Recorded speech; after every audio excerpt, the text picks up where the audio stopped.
तो नमस्कार, सटीक सवाल में आपका हार्दिक स्वागत है। आज हम भारतीय संविधान के बहुत ही महत्वपूर्ण टॉपिक यानी कि भारतीय संविधान के भारतीय संसद के बारे में आज हम चर्चा करने जा रहे हैं। ये मित्रों सुपर 13 क्वेश्चन सीरीज़ के तीसरा वीडियो है। यदि आपने इससे पहले के 2 वीडियो नहीं देखे तो ज़रूर उसको देखिएगा। उसकी लिंक आपको डिस्क्रिप्शन में मिल जाएंगी। तो हम शुरुआत कर देते हैं 21वें क्वेश्चंस की। जो क्वेश्चन आपके सामने उपस्थित है कि संसद के द्वारा बनाए गए कानूनों की न्यायिक समीक्षा क्या है। तो मित्रों, संसद का काम आपको पता ही होगा कि वो संसद का काम नीति निर्माण करना, कानून बनाना, ये सब उसका संसद का कार्य है। वो कार्य करती है। उस बने हुए कानून में कहीं भारतीय संविधान में कही गई बातों को आहत तो नहीं करती, कहीं ना कहीं भारतीय संविधान के मूल ढांचे को इफ़ेक्ट तो नहीं करती, उसे कहीं ना कहीं उसको साइडलाइन करने की कोशिश तो नहीं है। तो ये पूरी जो कानून के अंदर दी गई जो बातें हैं, जो प्रावधान है, वो हमारे संविधान के विपरीत तो नहीं है। उस बातों को देखने का काम जो करती है वो होती है हमारी न्यायालय, यानी कि न्यायिक समीक्षा करने की जिसके पास शक्ति है वो है हमारा न्यायतंत्र। वो होती है हमारा न्यायतंत्र। उस न्यायतंत्र में खास करके 2 न्यायतंत्र तो बहुत बड़े हैं, लेकिन न्यायतंत्र जो है वो एकीकृत है ना। न्यायतंत्र क्या है, पूरे देश में एकीकृत है। यानी कि आपकी जो स्थानीय कोर्ट होगी, उसके बाद डिस्ट्रिक्ट कोर्ट, उसके बाद ऊपर जो आपके राज्य के लेवल पर सर्वोच्च होगी वो है आपके राज्य की हाई कोर्ट, और फिर उससे ऊपर है सुप्रीम कोर्ट। तो यहाँ पे न्यायिक समीक्षा करने का अधिकार, यानी कि न्यायिक समीक्षा के बारे में चर्चा विचारणा करने का अधिकार संविधान ने सर्वोच्च न्यायालय को और उच्च न्यायालय को दिया है। यह सुनिश्चित करने के लिए कि कानून संविधान के अनुरूप है, न्यायालय इसकी समीक्षा करते हैं, है ना। और यदि अनुरूप नहीं है तो उसे निरस्त करने की क्षमता रखती है। 22वां क्वेश्चन, संसद में विपक्ष की भूमिका क्या होती है। तो मित्र, विपक्ष संसद में सरकार की नीतियों की आलोचना और उसकी जांच पड़ताल करती है। विपक्ष का काम क्या है, जो सरकार ने जो नीति बनाई है उसमें कोई ना कोई यदि तकलीफ है, उसमें कोई ना कोई यदि अड़चन है तो उसके बारे में अच्छे से आलोचना करती है, उसके बारे में बातों को उजागर करती है, ताकि जांच पड़ताल के दौरान ही हमें पता चल जाए और सरकार जो है वो जनता के प्रति जवाबदेह बने रहे।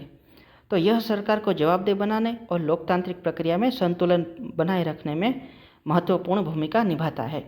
विपक्ष जो है वो सरकार की नीतियों की आलोचना करता है ना। सरकार हमेशा अपने कामकाज के लिए, अपने नीति निर्माण के लिए, अपने कानूनों के लिए हमेशा जो है पॉजिटिव रहेगी, जबकि विपक्ष जो है उसके हमेशा नेगेटिव पहलू को उजागर करेगी। इससे क्या होगा, नेगेटिव और पॉजिटिव दोनों पहलुओं को हम अच्छे से संतुलित कर पाएंगे और देश में जो सरकार है वो कहीं ना कहीं जनता के प्रति जवाबदेह बनी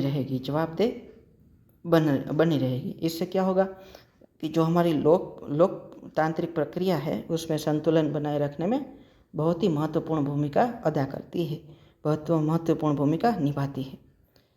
ठीक है, 23वां क्वेश्चन हम देखने जा रहे हैं। संसद में ध्वनि मत क्या अर्थ क्या है। तो संसद में जो ध्वनि मत है उसका मतलब क्या है, अर्थ क्या है। तो मित्रों, ध्वनि मत एक ऐसी विधि है जिसमें सदस्य हाँ या नहीं, यानी कि यस और नो, ठीक है, ये 2 शब्दों द्वारा अपनी सहमति या फिर असहमति प्रकट करते हैं। यह त्वरित निर्णय लेने के लिए उपयोगी होता है ना। तो त्वरित निर्णय यदि संसद में लेना पड़ेगा, है ना, तो उसके लिए क्या काम आएगा, यस या फिर नो।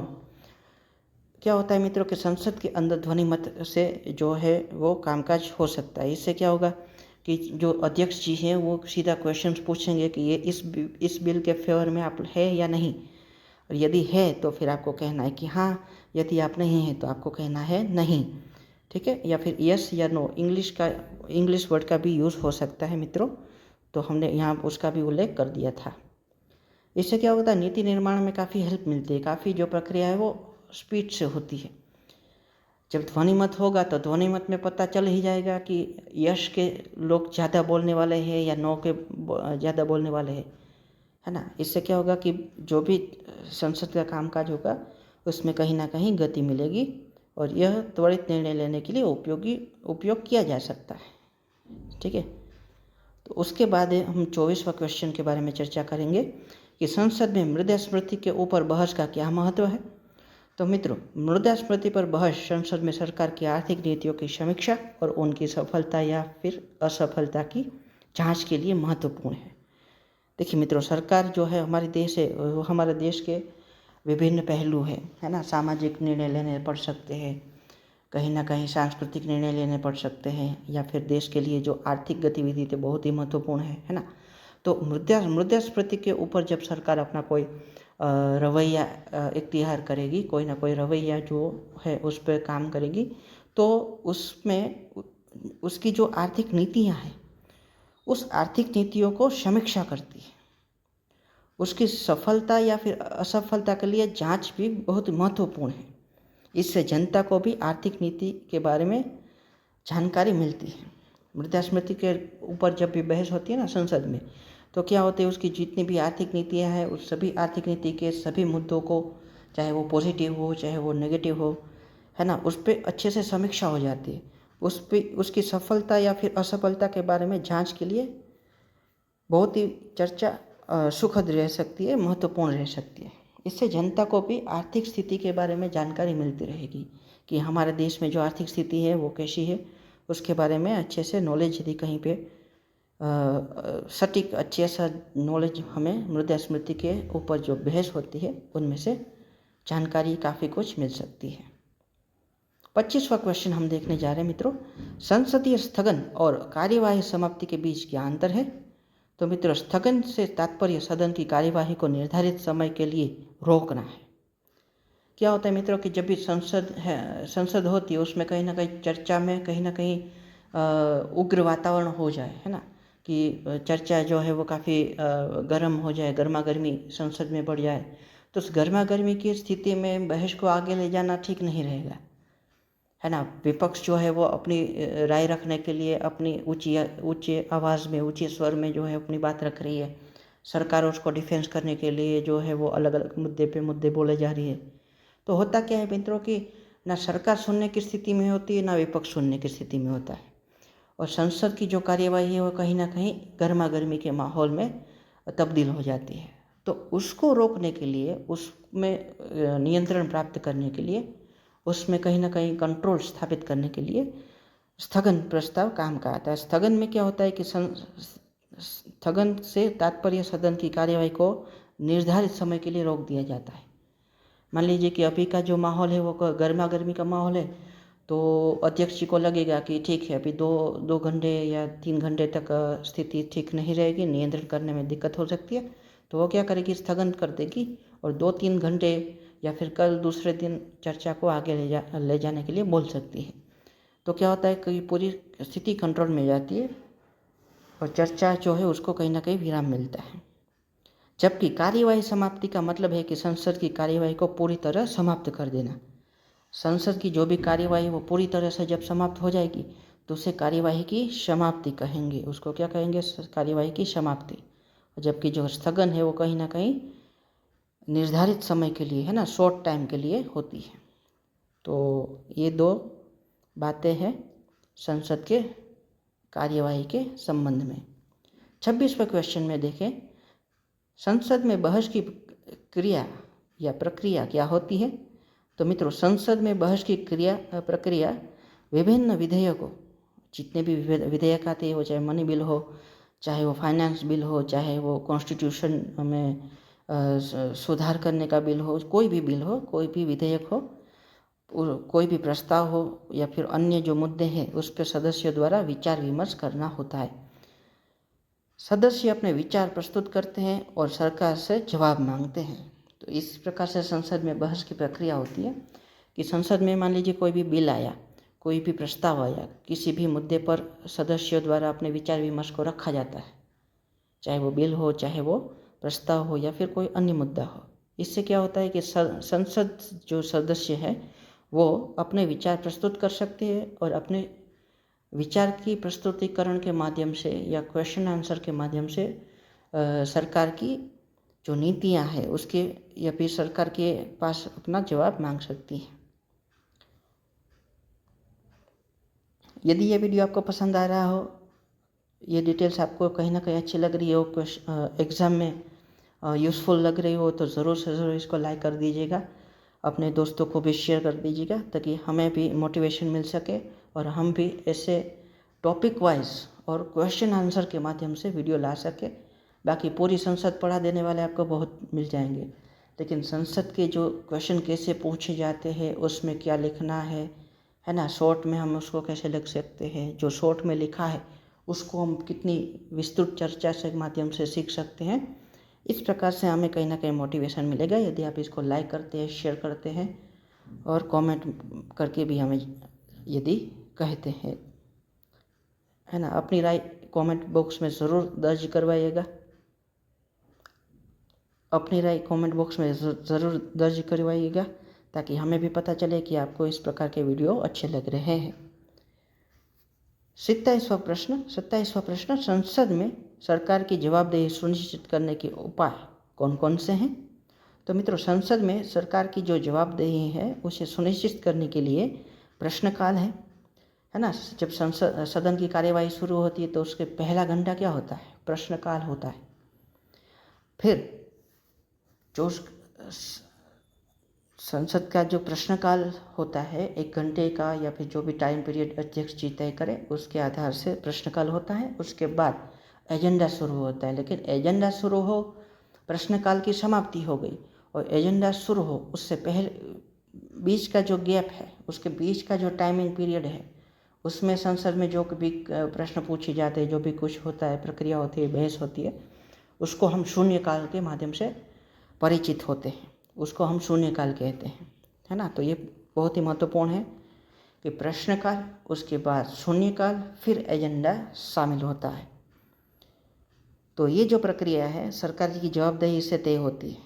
प्रश्नकाल में संसद सभ्य जो है खड़े होकर के क्वेश्चन पूछेंगे तो सरकार को कहीं ना कहीं जवाब देना पड़ेगा, है ना।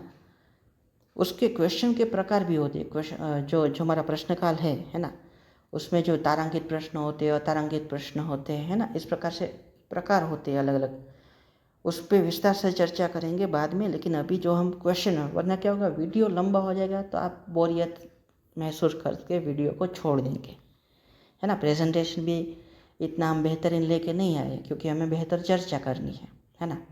अच्छे से अच्छा प्रेजेंटेशन आपको एग्ज़ाम में काम नहीं आएगा। काम क्या आएगा आपको, अच्छी से अच्छी चर्चा को यदि आप सुनेंगे, उसको अच्छे से समझेंगे तो वो याद रहेगा और याद रहने वाला जो कंटेंट है वो एग्ज़ाम में काम आएगा। तो हमारा काम है आपको अच्छे से अच्छी सेवा पूरी ईमानदारी से आप तक पहुंचाना, ताकि आपको अच्छा से अच्छा कंटेंट मिल सके। प्रेजेंटेशन चाहे कैसा भी हो, है ना, लेकिन प्रेजेंटेशन आपके मार्क्स नहीं बढ़ा सकती। आपका मार्क्स बढ़ाएगा कौन, अच्छे से अच्छी परिचर्चा जो हम कर रहे हैं, हम कोशिश कर रहे हैं, ठीक है। तो सरकार की जो जवाबदेही सुनिश्चित करने के लिए प्रश्नकाल, शून्यकाल, अविश्वास प्रस्ताव और समिति प्रणाली जैसे उपाय होते हैं। इससे संसद सरकार की नीतियों और कार्यों की समीक्षा कर सकती है। सरकार कैसे काम कर सकती है जानने के विभिन्न तरीके हैं। जैसे प्रश्नकाल हो गया तो क्वेश्चन पूछ लीजिए, शून्यकाल हो गया तो जो वर्तमान के कोई मुद्दा है उसको उठा लीजिए, उस पर चर्चा करके सरकार की राय, सरकार की मंशा जान लीजिए। अविश्वास प्रस्ताव संसद में यदि विपक्ष लेके आता है तो उसकी लोकसभा में संख्या बल कितनी है वो भी पता चल जाएगा, उसके साथ कैसे कौन है ना। तो ये विभिन्न प्रकार है, समिति प्रणालियाँ हैं। सरकार तो अपने बिल के बारे में हमेशा पॉजिटिव बोलेगी, लेकिन जो संसद की जो समितियां हैं वो जब अपना रिपोर्ट देगी तो उसमें कोई ना कोई ठोस तथ्य होंगे, कोई ठोस राय होंगी। उस तथ्य या उसकी राय का उपयोग करके आप देश के हित में काफ़ी कुछ अच्छे निर्णय ले सकते हैं। तो इस प्रकार के सरकार की जवाबदेही सुनिश्चित होती है। इससे संसद सरकार की नीतियों और कार्यों की समीक्षा करती है। 28वां क्वेश्चन, संसद में संसदीय विशेषाधिकार का क्या महत्व है। ये क्वेश्चन बहुत ही महत्वपूर्ण है, फिर से आया हुआ है ना। अगली चर्चा में हमने इसके बारे में विस्तृत से चर्चा की थी, तो हम यहाँ पे उसको दोहराएंगे नहीं। संसदीय विशेषाधिकार के अधिकार वे सुविधा हैं जो संसद को स्वतंत्र रूप से कार्य करने के लिए प्रदान की जाती है। इसमें सदन में बोलने की स्वतंत्रता, गिरफ्तारी से सुरक्षा और सदन की कार्यवाही में बाधा डालने पर विशेषाधिकार का हनन अधिकार मिलता है। उदाहरण के लिए किसी सदस्य को सदन में दी गई जानकारी के लिए अदालत में घसीटा नहीं जा सकता कि आप संसद में ऐसा बोले थे तो चलिए, है ना, हम आपको सुप्रीम कोर्ट में मानहानि का केस दर्ज करवाएंगे, तो ऐसा नहीं हो सकता। उसने संसद में जो बात रखी वो उसकी कोई ना कोई राय थी, कोई अभिप्राय था, उसके बारे में उसको न्यायिक समीक्षा के लिए घसीटा। संसद में कही गई बातों के लिए आप अदालत में उसको घसीट नहीं सकते। ये इस प्रकार से उसकी विशेष अधिकार है। संसद में राष्ट्रीय आपातकाल की घोषणा कैसे की जाती है। तो मित्रों, राष्ट्रीय आपातकाल की घोषणा राष्ट्रपति द्वारा तब की जाती है जब देश की सुरक्षा या संविधान के प्रति गंभीर खतरा हो। यह संसद द्वारा अनुमोदित किया जाता है कि अधिकतम 6 महीने के लिए अवधि के लिए होता है। ये महत्तम कितने महीने की अवधि के लिए होता है? 6 महीने, कि 6 महीने के भीतर हम इस स्थितियों को नियंत्रण कर सकते हैं। तो 6 महीने का टाइम हमें दिया जाए, जैसे राष्ट्रीय जो आपातकाल है वो हम उसके खतरों से निपट सकें। तो सरकार इस प्रकार से टाइम पीरियड मांगती है और देश की सुरक्षा को मजबूती देती है। देश की सुरक्षा के प्रति जो भी आवश्यक निर्णय हो वो निर्णय को इम्प्लीमेंट करती है। ये संविधान के प्रति गंभीर खतरा हो, संविधान के प्रति कोई गंभीर खतरा मंडरा रहा हो, तब भी संसद जो है वो आपातकाल के माध्यम से उस स्थिति को नियंत्रित कर सकती है। यह संसद द्वारा अनुमोदित किया जाता है कि अधिकतम 6 महीने के लिए स्थिति हो। उदाहरण के लिए 1975 में तत्कालीन प्रधानमंत्री इंदिरा गांधी जी ने आपातकाल की घोषणा की थी, वो तो आपको पता ही होगा, है ना। और 30वां क्वेश्चन, संसद में सर्वदलीय बैठक का क्या महत्व है। तो मित्रों, सर्वदलीय बैठक का उद्देश्य विभिन्न राजनीतिक दलों के नेताओं के बीच संवाद स्थापित करना है और संसद के कामकाज को सुचारू रूप से चलाने के लिए सहमति बनाना है। देखो, हर एक संसद में बैठे हुए सदस्य किसी एक पार्टी के हो ऐसा ज़रूरी नहीं, और किसी एक पार्टी में ना होना ही दर्शाता है कि उसके विचारों में भिन्नता है। तो अलग अलग देश के कोने से आए हुए सांसद सभ्य जी अपनी अपनी राजनीतिक पार्टी और उसके जो विचारधारा है उस विचारधारा को फॉलो करते हुए, उस विचारधारा को कहीं ना कहीं रिप्रेजेंट करते हुए अपने लोगों के पास जाते हैं और संसद में भी उसी प्रकार से चुन करके आए हुए हैं। तो उन सभी अलग अलग विचारधाराओं के संसद सदस्य जो हमारे बीच मौजूद है, उनमें कहीं ना कहीं सामान्य समझ स्थापित करना, सामान्य जो कामकाज के सुचारू रूप से चला पाए, इस प्रकार की सहमति बनाना, इस उद्देश्य को लेकर के सर्वदलीय बैठक का उद्देश्य होता है, ताकि वो विभिन्न राजनीतिक दलों के जो नेता हैं उसके बीच संवाद स्थापित कर सके और इस प्रकार से संसद का जो कामकाज है वो सुचारू रूप से चल सके। यह बैठक महत्वपूर्ण विधेयकों या संवेदनशील मुद्दों पर चर्चा के लिए बुलाई जाती है। इसका काम क्या है कि मान लीजिए कि इस जो महत्वपूर्ण बैठक हुई उसमें क्या होता है कि संवेदनशील मुद्दे, जितने भी देश के प्रति संवेदनशील मुद्दे हैं, काफ़ी महत्वपूर्ण मुद्दे हैं, उस पर यदि चर्चा करनी है तो सभी का अधिकार समान है, सभी भारत के नागरिक हैं और वो संसद सभ्य है, तो उसकी राय जानना कहीं ना कहीं आवश्यक हो जाता है। तो उसकी राय क्या है, उस मुद्दे पर उसका क्या विचार है, ये सब बातें जानने के लिए सर्वदलीय बैठक का आयोजन किया जाता है ताकि उस पर चर्चा बुलाई जाए। उदाहरण के लिए 2020 में सरकार ने कृषि कानूनों पर सर्वदलीय बैठक बुलाई थी, है ना। कृषि कानून यदि लाना है तो अलग अलग राजकीय दल उसके बारे में क्या सोचते हैं और क्या हम अच्छे से इम्प्लीमेंट कर पाएँ, हमारा बिल ठीक तो है ना, हमारा बिल में क्या क्या ऐसी चुनौतियाँ हैं, कौन कौन से ऐसे मुद्दे हैं तो कहीं ना कहीं भारतीय संविधान के हर उस पहलू को छू पाए या हर एक बात को कह पाए जिससे देश को सुचारू ढंग से चला जाए।